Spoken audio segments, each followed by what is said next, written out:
body up that much, you slide the ball coming completely loose on your body. Or if you lay your wrist back, then it turns into a swatting motion. Okay? We don't want that. We want to be hitting with the drop of the arm, right? And letting your body come in. So one shot is real quick. Okay, hit me. Eyes forward. You shot a swing. Good. Drop. Try it again. So, only thing to improve there, on the drop down first and then come up. Now when you drop, do your knees bend with your drop? Yeah, you're right, you do. So your arm isn't just dropping, your knees are dropping with it, and then the same thing goes for when you go up the swing. As your racket rises, so you run. Again.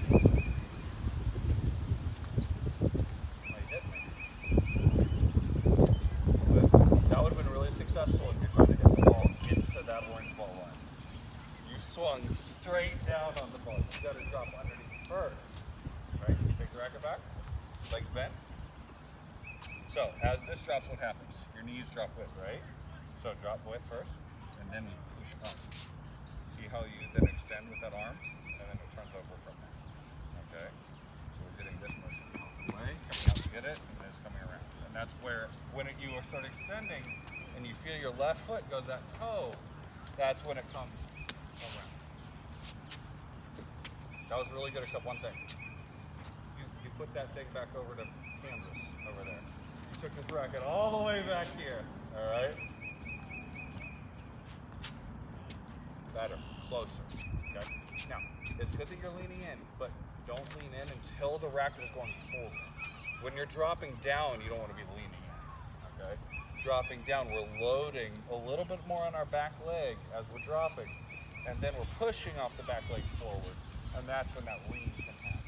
You just don't want to lean early, because then what happens is you end up dragging your stroke, and we want the arm to lead, and then the body follows.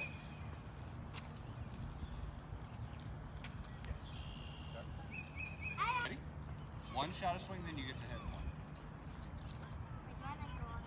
You bet you do. Right idea, except one thing.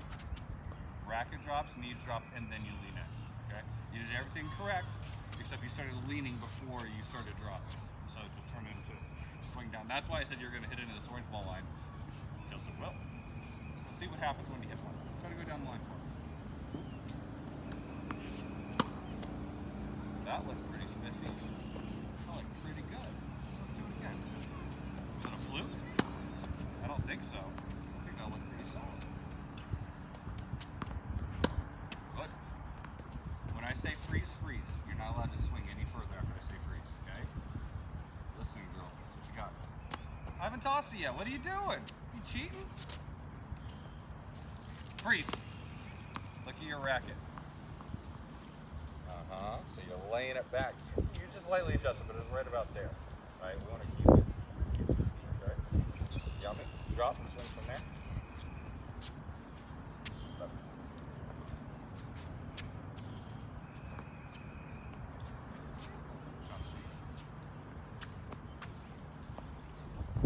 Good. This time, when you do it, don't look back. I want to see if you can do it without looking back. Plus, when you look back, you don't feel the same stretch.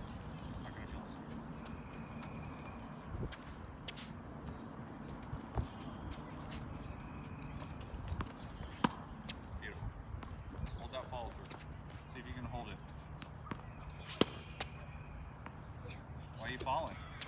Why are you falling? 我开始找你，我跟红找一个 dead square 在马路上面，那个头多就不见了。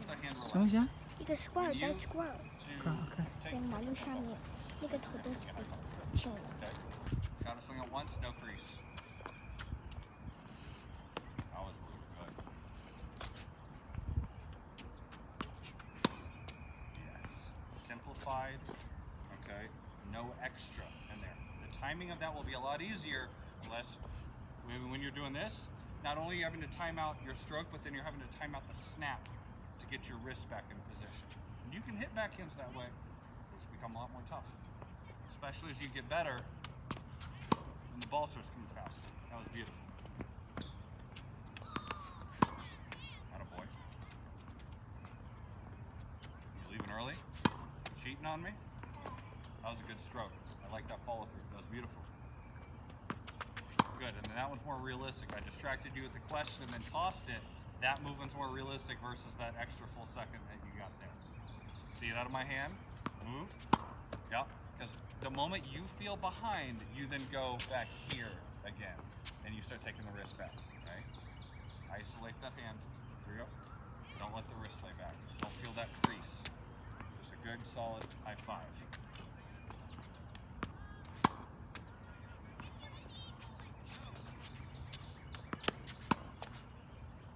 Give me 3 without losing your balance.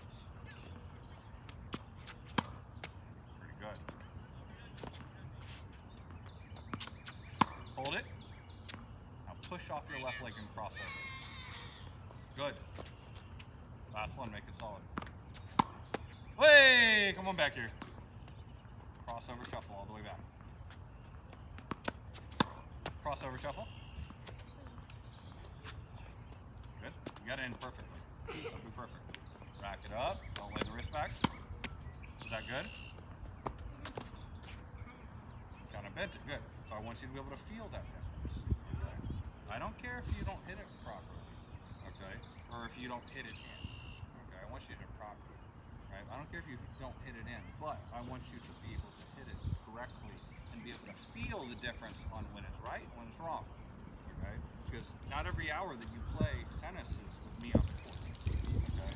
So you've got to learn to figure out what feels right, what feels wrong, and know the difference between the two. Right up. It's got to be perfect to finish. That was pretty good. Your balance could be a little better, but we'll call that one. All right? Alex!